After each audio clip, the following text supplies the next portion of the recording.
Hello and welcome to another episode of the Startup Operator Roundup. I'm Roshan Cariappa. And I'm Gunjan Saha, and together we break down the biggest headlines of India's growing startup ecosystem. If this is the first time you're tuning into the channel, then please consider subscribing for We Talk Startups. And if you're a returning listener, then please like, share this video, and let us know what you think of the episode in the comments below. Let's get started. The past few weeks have been action-packed with a lot happening in the global startup ecosystem. Well, the most recent one being the announcement of GPT 4.0. Now, I don't know whether it's an episode out of Black Mirror or not, but you can actually start having conversations with your mobile phones. Yeah. I mean, not in the way we are used to today, at least. Yeah, today, Google Assistant just picks up random words and starts searching it online. But we may be closer to, what happens in the movie Her. Have you seen that movie? Yeah. Joaquin Phoenix. Yes. Phenomenal movie. Yeah. Scarlett Johansson. I mean, if GPT-4 talks like Scarlett Johansson, a lot more people will be talking, I think. Okay. I guess why you will be using GPT 4.0, that's clear. Hey. we won't talk about your shit here. Yeah, let's keep that aside. Yeah. Next, Girish Matrubhutam, who was the now former CEO of Freshworks, he has stepped down. There's someone else taking over his place. We'll try to get to know more about that person and the stellar journey which Girish had. We look at why there is no super apps in India. Unlike China, where WeChat owns majority of the market, West has tried, India has tried, but no country has been able to deliver on the success which WeChat has. Closer home, Mindgrove has launched India's first SoC chips, along with Zoho that is planning to invest around $700 million in chip making. Uber's financial results were out recently, and India is not on the top in terms of contributing to revenue margins. However, India remains Uber's largest market. Last week, we also saw Porter becoming India's third unicorn in 2024. So we try to understand what's happening there as well, along with regular fundraise updates from the ecosystem. So let's get started.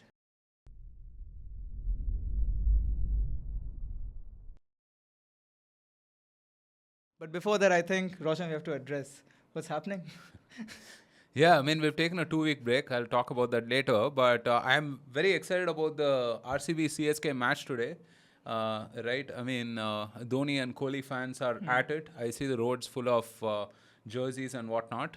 By the time, of course, you guys hear this, the results would be out. And as expected, RCB would have disappointed all the fans. Or not, I hope. Right? Hey, but lately they have been doing so well. They've been winning matches. Yeah, so fingers crossed. I mean, I think the lucky charm seems to be that if I miss the matches, I think RCB wins. So who to blame, Bangalore folks. Yeah, sure. I mean, global warming, RCB's performance, anything else, But I won't be watching this match, just so that there is no bad voodoo shit happening. So, yeah, excited for that. And, phase 4, phase 5 of the elections, it seems numbers have improved, turnout numbers and so on, right? All gearing up for June 4th results and whatnot, right? So, yeah, hopefully, ab ki baar. With 400 par? Nah. I don't know about that. I mean, but hopefully ab ki baar. All right, let's talk about some global news, right? Sam Altman took to Twitter and credited the success of GPT 4.0 to one person from Pune. He tweets, OpenAI ChatGPT 4.0 wouldn't have been possible without this Pune man. He credited Pune boy Prafulla Dariwal for the creation of GPT 4.0, which is a new AI model that has become talk of the town since launch.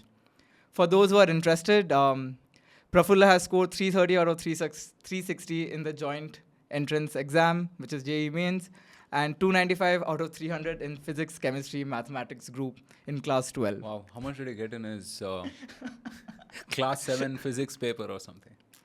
Wait, no, I have more stats. Oh, okay.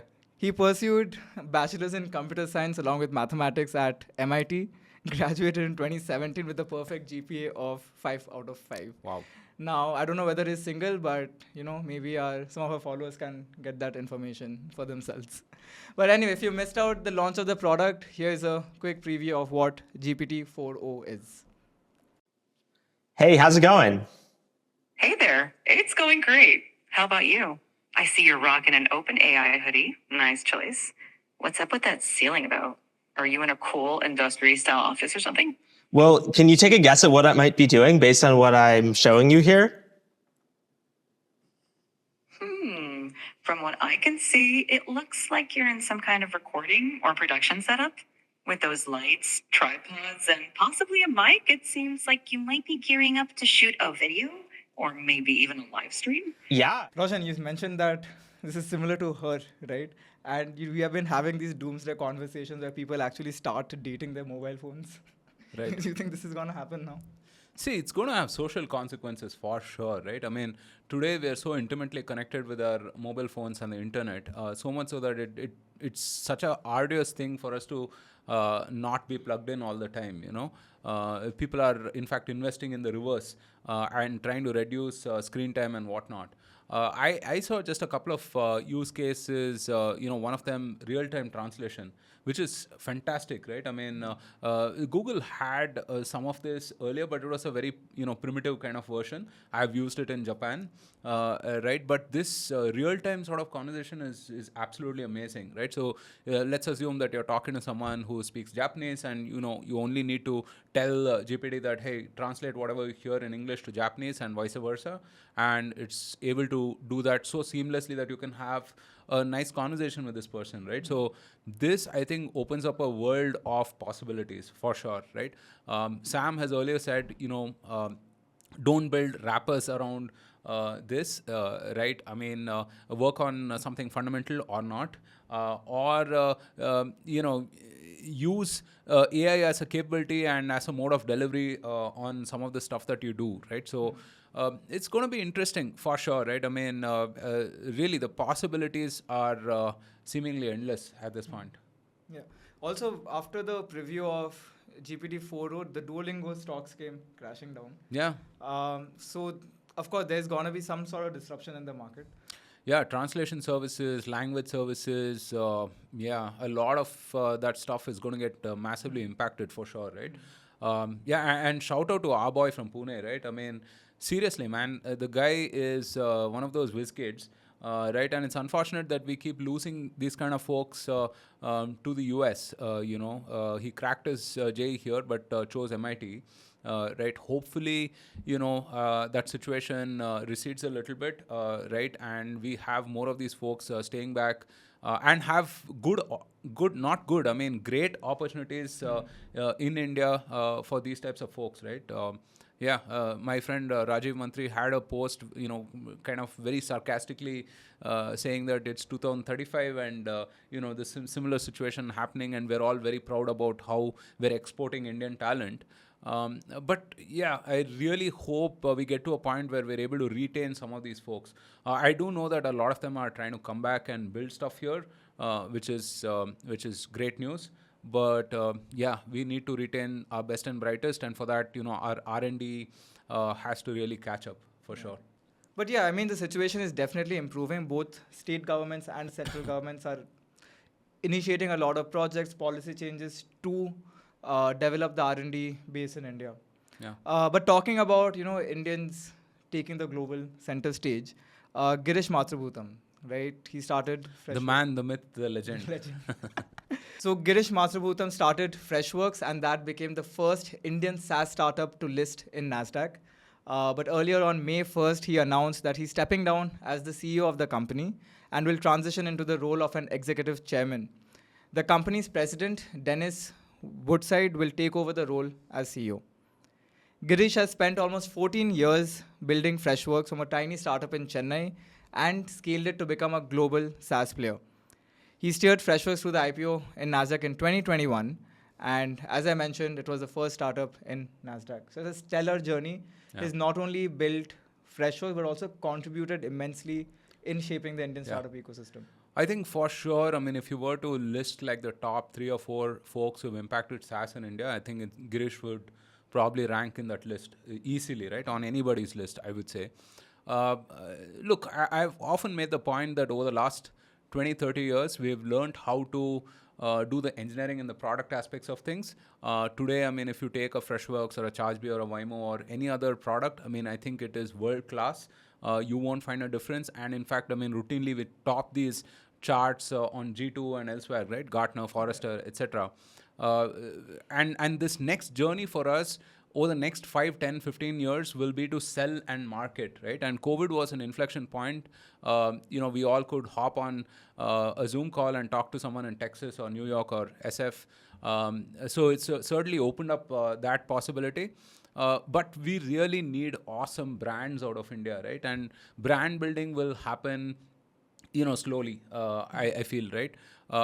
And to that end, Girish has been a fantastic brand builder. If you look at Freshworks, right, they sought to build a cheaper, faster, better product in a very mature category. And that was not unique, right? I mean, plenty of people tried to build, something similar in the CRM space, in the services space, and so on and so forth. But the true magic of Freshworks is in the way they built their brand, and they did bold and ambitious things, right? I mean, going up against Salesforce directly. The advertisement they put up in the hot air balloon. Yeah, in the hot air balloon in Dreamforce and so on, right? I mean, Zoho did some version of that earlier. But these are all like big, bold, visionary bets, right? And that is really inspiring. I mean, today, if someone in India can think of competing on the global stage, it's people like this who have really helped, add to that confidence. 14 years is a long, long, long time, right? And, I've seen this myself over the course of 5, 6, 7 years in a career. You have to reinvent yourself at every leg of the journey. And so Girish has been through God knows how many of these reinventions, right? He's essentially a product guy who became like a brand builder and who's now was now the CEO of a public company.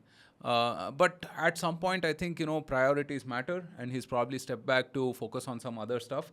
The good news is that he will spend more time in the ecosystem and contribute, right? Maybe like, incubate or fund or nurture 10 or 20 other startups that could go on to become the next Freshworks. That is amazing news, right? I mean, but I saw really touching tributes for Girish, on LinkedIn and so on, right? Because everyone who's worked with him feels overwhelmingly that he's such a visionary guy, but he's also down to earth, right? I mean, these are folks he has played football with, has gone out for a drink with, has just like had a great time with. So yeah, phenomenal leader, and kudos to Girish, for a fantastic journey with Freshworks. And really excited for everything that's coming up at his end in the future. Yeah. But talking about brand building in India, right? And I'm going to go on a tangent over here. I think we're seeing that shift, like where Indians are trying to take pride in the things built in India, right? I mean, moving away from startups, even whiskeys, if you take, for example. Yeah. Distilleries in India are great. They're we have great wines, we have great gins, we have great single malts, right? And now that is taking a global stage. Yeah, for sure. I think this signals that there's an overall mind shift happening in the country. I think the next coming of luxury brands will happen from here in India, not from Milan or Paris. Right, I'll stick my neck out and say that, because look, India has such artisanal talent, right? Yeah. I mean, phenomenal artisanal talent that was, kind of systematically destroyed by all of the colonization and so on, right? But now that India is kind of rising again in the world, becoming more prominent, I certainly feel that the next few brands and products are, going to be Indian, right? And we're going to take pride in the fact that it's made in India. Yeah, I think that's happening. Yes. Yeah. Moving on to the next topic, in China, WeChat has a market dominance unlike anything else in the world. Right from when people wake up in the morning, checking the news, booking their cabs, going to office, grabbing a cup of coffee, to coming back home, watching a movie and going to sleep, WeChat does everything. It has almost 80 to 90% market share, or market penetration rather. A lot of companies, both in the US, in India, in Southeast Asia, have tried building this super app and take control of people's digital lives, but no company has succeeded. A super app is essentially a closed ecosystem of many applications that people would use every day because they offer seamless, integrated, and contextualized experience. Super apps let many people, do many different things. WeChat, for example, boasts of nearly 800 million active monthly users and its user base has been growing consistently with every quarter. To put it into perspective, the population of China is around 1.38 billion. So that's roughly 60 active monthly users for every 100 people. In India, companies like Paytm, Flipkart, and even the likes of Jio and Tata have tried building a super app, but none of them has seen the kind of success like WeChat. Why do you think that is the case? Because it's a super hard thing, right? Look, I mean, WeChat was an outlier. You can't take an outlier and make the mean case, right? I mean, what is the promise of a super app, right? You build the payment layer, you build the logistics layer, and then you build a consumer front end, and technically, you can push any product to the consumer, basically, right? But if only it was that simple, right? I mean, people have realized that, the cab business is very different from the e-commerce business, is very different from the food business, and so on and so forth, right? And multiple people, as you mentioned, have tried. Paytm tried to build this with the whole mall infrastructure, right? Tata has forever been doing the super app thing. As far as I can recall, maybe like 6-7 years, 8 years in the making, perhaps. Right, Jio has sort of come in and tried to like incorporate things like OTT and so on and so forth. It's really, really hard. Not to say that it's impossible. I think still that one of these folks, Jio or Tata, with deep, massive pockets and an entrenched sort of infrastructure ecosystem will kind of go ahead and build it.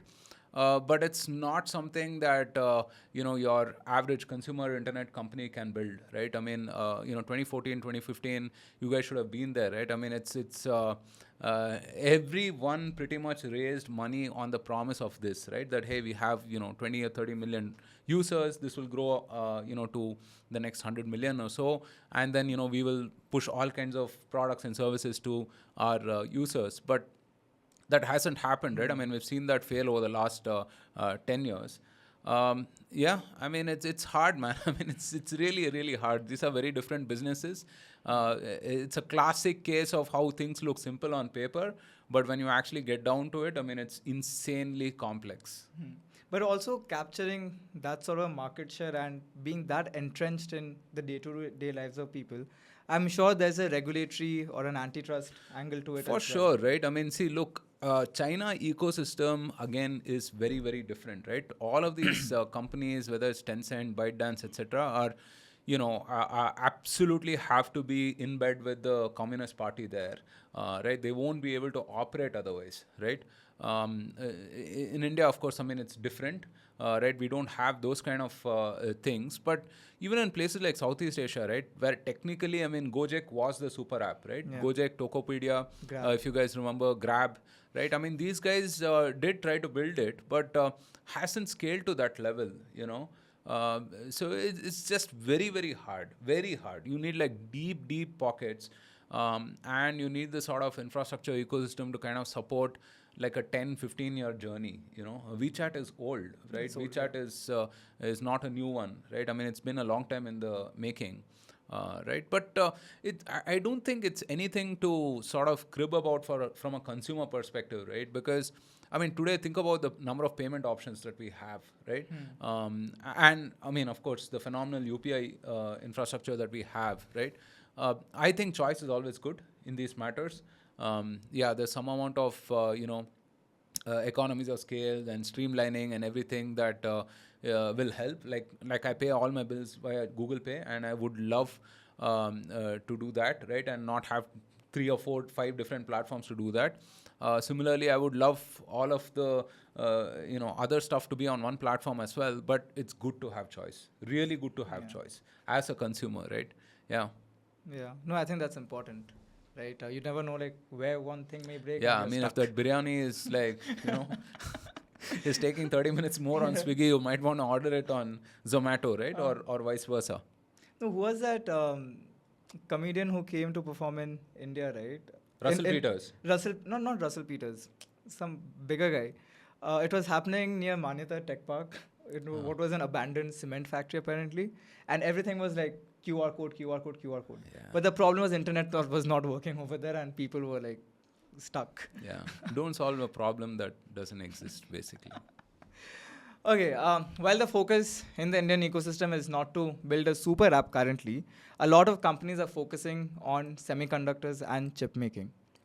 Mindgrove Technologies, which is a Peak 15 backed startup and incubated in IIT Madras, has launched India's first commercial high performance system on chips, or SoC, for IoT devices. The chip can control everything from wearables like smartwatches to smart city devices like connected electricity, water, and gas meter, and even connected home devices like smart locks, fans, speakers, as well as EV battery management. Mindgrove claims that the RISC-V based chip, or RISC-V based chip, will let domestic original equipment manufacturers use an Indian SoC on their devices. This will cut overall costs. The chip is also 30% cheaper than the ones available in the market. Now, along with that, Zoho has also announced plans to invest $700 million in chip making. But unlike conventional silicon-based chips, these semiconductors are tailored for specialized commercial applications. So we are seeing a lot of companies emerge in the chip making space in India. Yeah. While Sam Altman came and commented that hey, it's pointless for Indian startup ecosystem to build another chat GPT. But hey, we are here trying to build things that make chat GPT.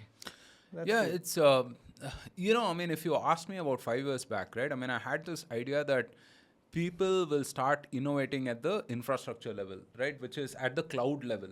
Okay. So you have applications, let's say you have a application for finance, manufacturing, whatever it is.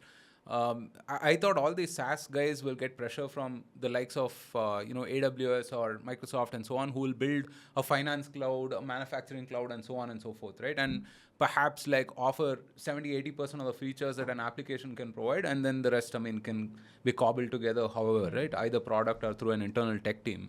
But now we've skipped that cloud and infrastructure layer and we're directly onto chips, right? Which is phenomenal, actually. This is why, we often look at tech or any other trend, it doesn't progress linearly, right? You can never sort of Excel sheet extrapolate it. Yeah. It always goes in exponential stuff, right? You can't ever predict the future because of this. There are always leaps in between that you are never able to wrap your head around. Right, so yeah, NVIDIA's big bet was GPUs, right? And so these kind of specialized chips for different functions, like you mentioned, EV, for instance, IoT devices, and so on. Yeah, awesome. That could also drive some amount of standardization and bring up better compatibility between devices also, I feel, right? Because see, IoT, for example, forever we've been struggling with the fact that, a fan from somewhere, a home application from somewhere, so on and so forth, doesn't all, mesh together, right? God knows, we have a tough enough time figuring out our Fire Stick or whatever else we have to connect to the 2 or 3 devices that we have. But this at the chip level itself, could drive a lot of streamlining, is what I feel. Yeah. No, also even the likes of Wipro and all, they have their own smart home devices, and of course not related to this news, but in the future when everything starts coming together, it'll be more seamless. Yeah. Seems so. Awesome. So in the next report, we see Uber's financials that is recently released. It reported revenues of $19 billion in FY23. India contributed to less than 1% in this share. Uber's average order value per user in India is a third of its world average, and perhaps even lower when compared to leading geographies like Australia, where its average order value can go up to $30 per ride. Now, in India, there is limited room for growth for Uber, and the CEO has also acknowledged that there's a lot of market regulations which factor into its growth, and also competition from local players. So definitely the ride for Uber ahead is a bumpy one. Yeah. But does that mean Uber will soon see an exit, or what could be the way out? I don't know. It really doesn't make sense, right? After being in this market for about 10 years, if this is contributing less than 1% of your revenue, that's a serious cause for concern, right? Think of the investments and just think of the, lack of focus or distraction this would be, right, in the larger scheme of things. And this is just going to get more and more commoditized, right? Ride hailing at this point of time is a utility, right? Namayatri and the likes will come up in multiple different ways. and multiple different places that, this is the technology itself will get ubiquitous, right? So the pricing leverage has reduced for sure, right? I mean, all our individual rides are expensive, more so than earlier, but still they're not able to make money, So at some point, I mean, they will just, sort of consolidate, I feel. Like, I mean, Ola has done this, right? I mean, Ola expanded to Spain and, Australia, elsewhere. They've kind of shut down all of those businesses. Yeah, they're also wrapping. Even like in UK, they launched, tuk-tuk services, right? But they have wrapped that up as well to focus on India and prepare for its IPO. Yeah. Well, talking about IPOs, not really IPOs, but rather becoming a unicorn, Porter is the latest unicorn to join the roster in India. They have raised fresh funds from family and friends, where individuals bought shares from the ESOP pool at a valuation of $1 billion. Around 15 to 20 individuals bought shares of 25 crores into Porter. This makes Porter the third unicorn in India after... Hang on, the total fundraise was 25 crores? Yeah. Okay. A total of 15 to 20 individuals bought shares worth 25 crores. At $1 billion valuation? At $1 billion valuation. Okay. So that's a lot. I can buy... yeah. No, I can buy 1 crore at $2 billion also, right? I mean, technically, yes, they are a, unicorn, but... Quite unicorn. Yeah, but 25 crores, I mean, yeah, it's about $3 million, right? So it's fine. It's not like a $100 million raise at a unicorn valuation. So I suppose that is the, nuance here. So technically, yes, unicorn. But it joins a roster of 3 other companies from India this year. The first unicorn of 2024 was Perfios. The second was Krutrim. Again, that was also a bit dicey. A dicey way of becoming a unicorn startup. But hey, I mean, kudos to the team. Their value is growing. And hopefully we'll make some friends in Porter when they go public. Yeah. No, but... look, this whole deliver service, right? I mean, that Dunzo is, on its last legs, right? Unfortunately, or it seems like. I really hope that Dunzo, stays for however long, right? I mean, it's the best app service ever, I feel. But Porter is like a premium Dunzo in that sense, right? I mean, they charge, $500 and stuff like that to move things. But I think Porter's focus is also more on the B2B side rather than the consumer. Yeah. So apart from Porter, here is a quick roundup of all the key fundraisers that happened in the past 7 days. E-commerce startup Misho raised $275 million in a funding round of primary and secondary share sales. Microfinance company Annapurna Finance raised 600 crores or $71.8 million from Piramal Alternatives. EV charging infrastructure startup Relux Electric raised 250 crore rupees or around $30 million from a group of private real estate and infrastructure vendors. Drone startup Daksha Unmanned Systems raised 150 crore rupees or $18 million from Coromandel International. Robotics startup Nico Robotics raised around $13 million from Bidra Innovation Ventures, Fulcrum Global Capital and existing investor Omnivore. So I think from the lot, Misho has a significant fundraise of $275 million, but that also I think gets overshadowed with GoDigit's IPO. That's coming up. The IPO is on, and there's an oversubscription of around 10x. So that means the hunger in the IPO market is still there. Look, I mean, Indian retailers are, retail investors, not retailers. Indian retail investors are super starved of, startups and tech companies, for sure, right? I mean, I'm saying this even post the Nykaa and Paytm experience, right? Zomato has recovered fabulously, right? So whoever has invested in Zomato, you guys owe us a party, right? We spoke a lot about Zomato, but didn't buy any of the shares, right? Yeah, but anyway, I mean, so it's all good, I feel. Even in the Misho case, right? I mean, I think it just like shows a greater confidence in the business, I would say, right? If they've bought as many shares, right? So yeah. Awesome. So for the talk of the town section, we have a brand new report from Bloom Ventures. One thing which I really like about the folks at Bloom is that they have really taken the route of content-driven VC funding, right? They're doing this research in-house and they're sharing it with the ecosystem. That's really great. The latest report talks about the eldercare space in India. We'll link the entire report in the description for you to check it out, and I'd highly recommend that you do. But some of the key points that the report makes is that eldercare is the fastest growing segment of population. Elderly population has grown by around 40% in 2021 to 31 compared to 8% for general population. COVID-19 lockdowns have led to urban seniors become more tech savvy, and baby boomers are becoming seniors, which are also the more affluent segment in this demography. There's a rise of nuclear families and less stigma about living alone. And there are more children becoming NRI, which means there are deeper pain points. So definitely a lucrative space to build in. Yeah. But we have not seen a lot of startups in this space as of now. There are a few for sure on the services side. Mitra Robotics, run by Balaji Vishwanathan. Few of you may recollect him from Quora. He was a top writer there.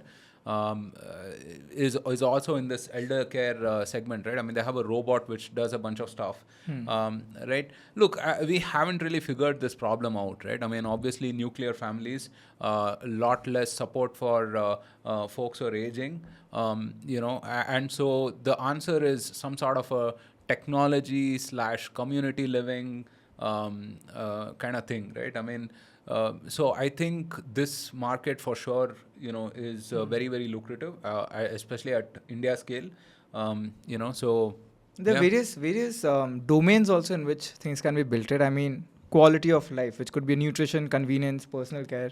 There is safety, there's recreation, there's work and finance, and of course the whole insurance aspect of it as well. Yeah, there are many different aspects, and this is also a paying demographic, right? This is not like your teens or, let's say your tier 3, tier 4 sort of a segment where, money is hard to come by and they're more value conscious. This is also a segment that will pay, right? And, you can...